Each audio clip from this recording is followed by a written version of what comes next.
त्र्यंबकेश्वर तालुक्यातील गणेशगाव वाघेरा या गावात एक शेतकऱ्याचा बैल चारा, तणस व गवत तसेच घराचं जळून मोठं नुकसान।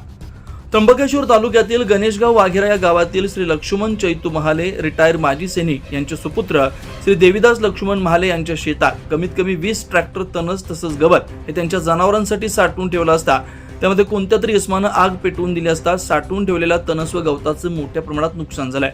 तणस पेटत असता त्यांच्या घराला सुद्धा आग लागली। त्या घरामध्ये त्यांची पूर्णतः जनावर बांधली असताना त्या घराला आग लागली। तात्काळ त्यांनी एक साईडने जनावर काढून घेतली तर त्या आगीमध्ये त्यांचा मृत्यू झाला असता घराचे पूर्णतः नुकसान झालं। त्यांनी लगेच ती पूर्ण आग विझल्यानंतर त्यांनी त्र्यंबकेश्वर पोलीस स्टेशनमध्ये गुन्हा नोंदवून सकल नुकसानीची भरपाई व पेटून दिलेल्या वस्तूची भरपाई व्हावी म्हणून तलाठी कार्यालय यांना सुद्धा नोंद दिली। तसेच त्र्यंबकेश्वर पोलीस स्टेशनचे कर्मचारी ह्या त्या इसमाच्या चौकशीवर आहेत।